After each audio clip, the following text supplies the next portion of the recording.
Hello, and welcome to Mina's Tirith, the podcast where we'll be exploring the Tolkien world and answer questions from you. My name is Mina. And this is Brian. This is episode 2 of the podcast. In today's episode, we will talk about specific characters in the Lord of the Rings, Rings of Power show, and answer questions from our listeners. But before we begin, I wanted to correct a couple things from the previous episode. In the last episode, I mentioned that Nori was a hobbit. One of our loyal listeners pointed out that Nori is a Harfoot and not a hobbit. Thank you for pointing this out. You are absolutely right. Nori is a Harfoot, the ancestor to the hobbits in the Lord of the Rings. Good catch, listeners. It seems like we have some pretty good fact checkers among us. I also wanted to correct that previously I stated that Elros lived to 900 years. It was actually only 442 years. Pretty close, only off by like 460 years. Sorry, Elros. I'm sure he doesn't mind. Well, we have a lot of questions from our faithful listeners, so let's get into it. Our first question is, what does Mina's Tirith refer to? Is it from Lord of the Rings? For non-Tolkien fans, we don't really have a clue. Thanks for this question, listeners.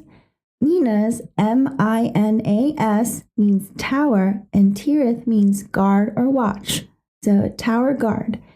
Mina's Tirith is actually a place in Middle-earth. It is the White City of Gondor, the city of the king. That is where Aragorn is crowned as king and where he lives. It's just interesting that my name is pronounced the same way, just spelled differently. Interesting. So it sounds like someone's parents were also Tolkien fans, and maybe we'll ask them during Thanksgiving. So, a similar question from last week. How did you like episode 6? Are you a fan of the show now? Last week, you weren't really looking forward to the next episode. Well, I went into watching the show, the next episode, with low expectations, but it actually surprised me. I really enjoyed this episode. This episode has been more true to Tolkien than any of the other episodes. From what Galadriel says to Isildur, to what Bronwyn says to encourage his son, to Galadriel's interrogation of Adar, this has more Tolkien in it. Okay, well, that's good to hear. So what's up with Galadriel? Why does she have a tempest inside of her? And why is Galadriel so unhinged and emotional? It seems a little bit out of character. Yeah, I agree. So the Galadriel you see in the show is Amazon's version of Galadriel. According to Tolkien, Galadriel longed to see the wide, unguarded lands of Middle-earth and to rule there a realm at her own will. However, in the show, she is obsessed with finding and taking down Sauron. Another similarity is how she refused to go back to Valinor. That is consistent with the books. She is very proud, and only when she rejected the One Ring did she pass the test and receive pardon from the Valar. But the show is interpreting her pride as she can't stop her ambitions to take down Sauron. Interesting. So what is different about her in the show from the books? So here are some more differences. Tolkien doesn't say she was a commander, like a warrior. He never mentions that she picked up the sword or went into battle. Tolkien never said that she was obsessed with killing Sauron, but she was certainly against him. Galadriel is supposed to be already married to Celeborn, another elf that is not in the show, but he's in the movies. Gil-galad is actually Galadriel's cousin's son. It's not clear, but I think he is younger than Galadriel. And last, Galadriel is one of the greatest elves in Middle-earth, but right now it doesn't seem like that in the show. Okay, that's pretty complex. I think you're going to have to draw Galadriel's family tree for me so I can follow all of that. Now, this is all found in the unfinished tales, and some of Tolkien's notes were inconsistent, which I won't elaborate here. Hence, it's called the unfinished tales. So I can understand that Amazon evolved Galadriel's character. Peter Jackson's Galadriel is very much in line with Tolkien's Galadriel. Okay, very complex. So our listeners are curious about the bad elf on the show. Can we talk about him? Apparently his name is Adar, which means father. Do evil elves even exist? Yes, evil elves do exist, and they served Morgoth in the First Age. Now Melkor, who was renamed Morgoth, sent shadows and evil spirits to spy on the elves at the very beginning, giving them lies. So some of these elves listened to these spirits, and Morgoth ensnared these elves, put them in prison, and by the slow arts of cruelty, they were corrupted and enslaved. And that's how the hideous race of orcs were made, to mock the elves, to mock Iluvatar, the creator. So I loved how in episode 6, Rings of Power, Galadriel says that the Uruk were made in mockery because that's exactly how Tolkien describes it. So out of all the evil things Morgoth did, corrupting and torturing the elves and ensnaring them to be his servants is probably the worst and vilest deed against Iluvatar.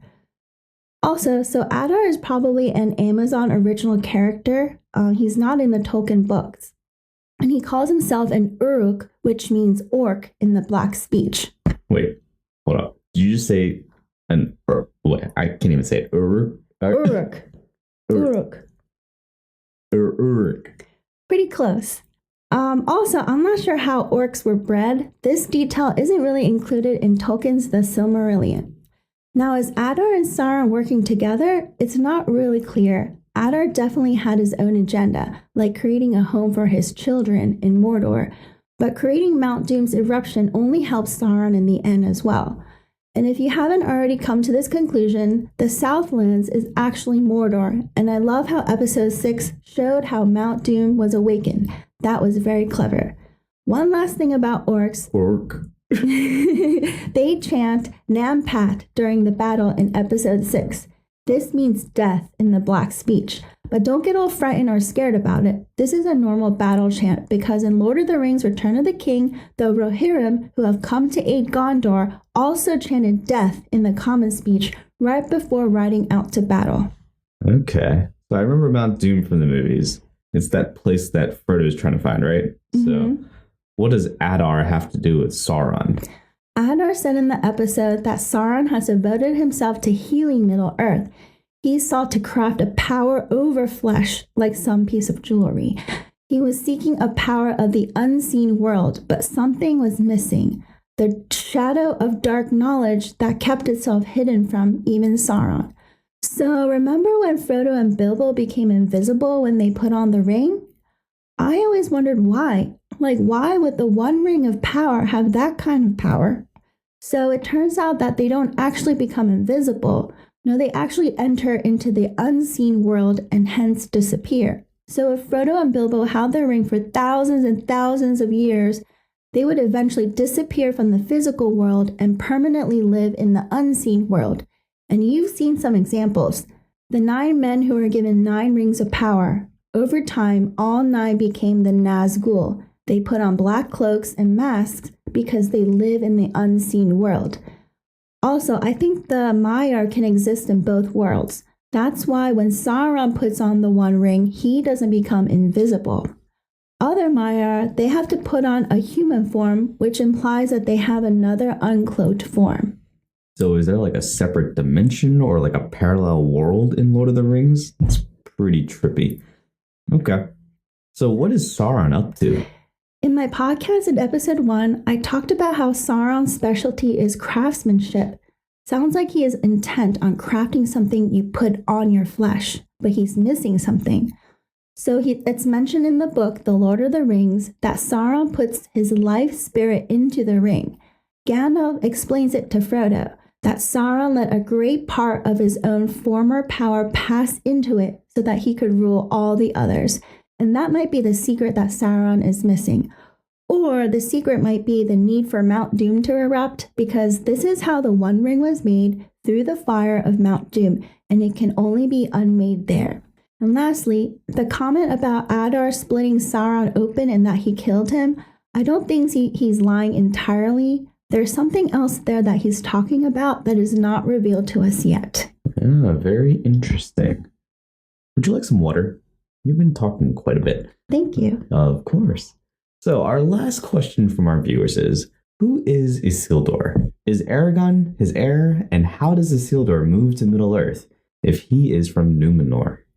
The answer to these questions help tie in a lot of things. Isildur is the one who cut off the One Ring from Sauron's hand. If you need a recap, just YouTube Prologue Galadriel, and you will see that the war against Sauron ended when Isildur, son of the king, took up his father's sword and cut off the ring from Sauron's finger. Note, Isildur uses his left hand. Cut to episode 6, Rings of Power. Isildur uses his left hand to throw an apple away into the ocean. At first, I thought this was a wasted scene, but now I think that scene is there to show that Isildur is left-handed, making that connection. Isildur also has a younger brother, Anarion, whom we have yet to see. In the books, they don't have a sister, so Earion is an original Amazon character. So how does he end up in Middle-earth if his home is in Numenor?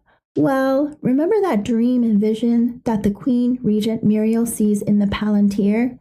Basically, the ocean swallows up Numenor. So that is not just a random dream or vision. That is the future of Numenor.